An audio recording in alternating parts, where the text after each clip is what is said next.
Welcome back to the Fire Burns Within channel. Time for episode 4 of my weekly album reviews. Quite a few albums got released about this time last week, Friday to be precise of last week, so I've done quite a bit of listening this week to some decent new albums. There's a couple of other albums which I sampled which weren't so much to my taste, so no talking about them. I only tend to want to talk about reasonable albums which I heard this week. So let's quickly get on with this. 6 albums to get through. Got to keep this video as short as possible, not talk too much as usual. First album to talk about is Fozzy and Boombox. This is a good album. I quite like it in places. It's not a perfect album by any means. It's got some sort of new metalish styles which I'm not a huge fan of, but I've always liked Chris Jericho's vocals. I think he's a pretty good singer. Quite like the heaviness in the guitars, and the tunes are quite good. They're sort of enjoyable songs, you know. They're not too bad. So I rated the Fozzy album at 7.5 out of 10. I was going to go 7, then I heard it again and I thought, yeah, I'll give him another half a point. He's done a decent job on this album. You know, if you like sort of modern metal with good vocal melodies and memorable tunes, then check out Boombox. Next album I'm going to talk about is in a similar style, but with a female vocalist. It's the brand new album from Hailstorm called Back from the Dead. Now, the previous Hailstorm album I wasn't a huge fan of. I think I like this one a bit more. It's a mixed affair. I mean, Lizzie Hale's vocals I find her vocals very intriguing. I really like the way she sings.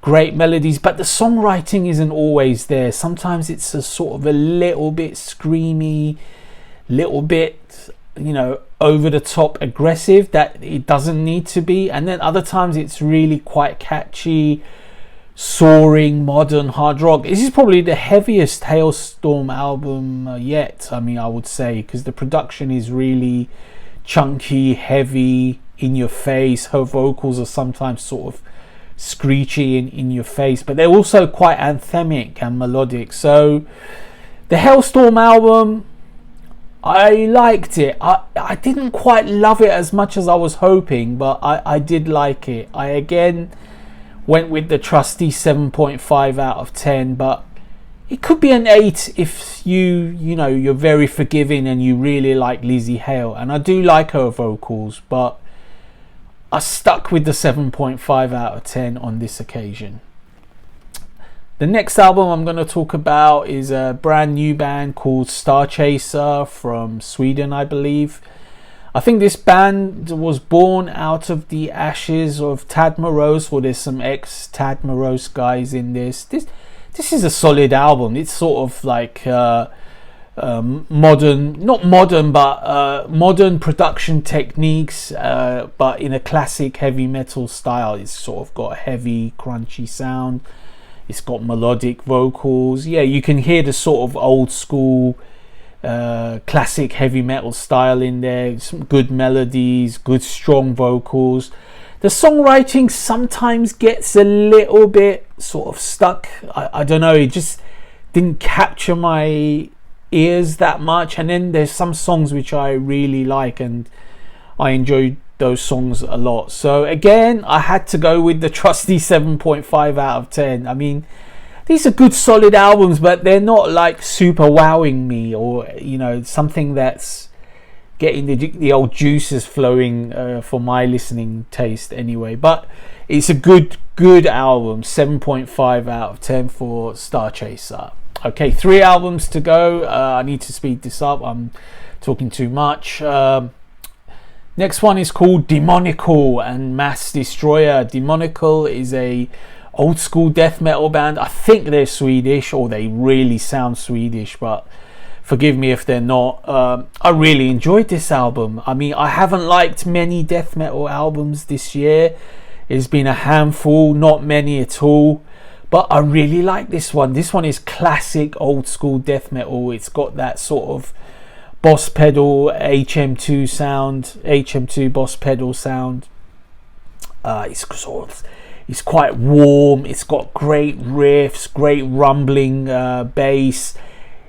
The vocalist is really up my street. I really like his sort of style of growling. This type of growling really, I really find it enjoyable. It's not over the top. It's not like too screechy, too aggressive.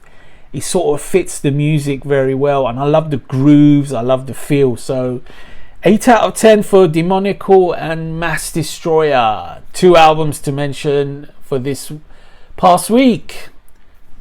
Coming in next is Jeff Scott Soto's brand new release called Complicated. Jeff, he needs no introduction from me. He sings on a million albums, melodic rock. He's in lead singer of Wet or WET. He's got his own Soto band. He used to be the singer of Axel Rudy Pell. He sings with Yngwie Malmsteen. He does numerous guest spots here and there, everywhere. He's just a legendary classic melodic rock singer. His last solo album was awesome. Wide Awake in My Dreamland, I think it was called. This one, Complicated, is out pretty soon after it. It seems like the creative juices were flowing. I know he writes with Ali Del Vecchio, so that team is well honed now in their solo, and this is a really good album. This is it's rock solid melodic rock album.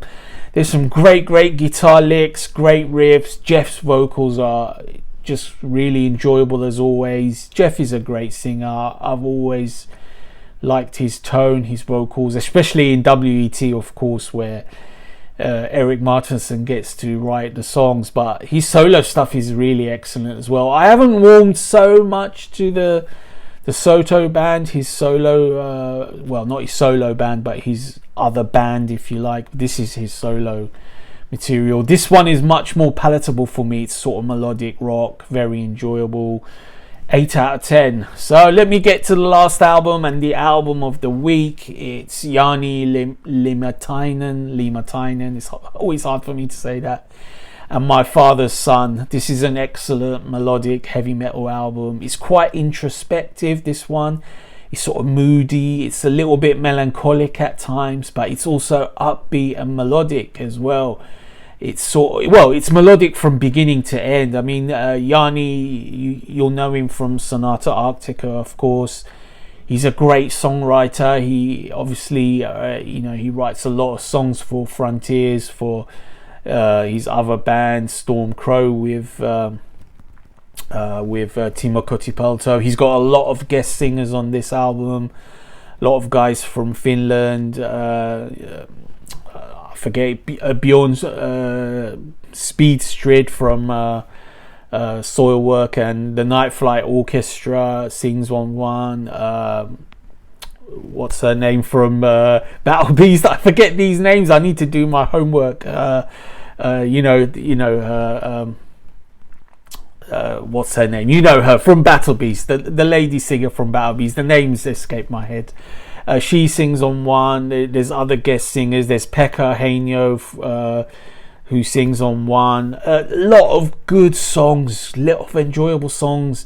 Very introspective, like I said. It's sort of not so aggressive than he might have been. It's sort of got more melody, got more room to breathe. There's lots of nice emotional sections, some great riffs. The production is awesome.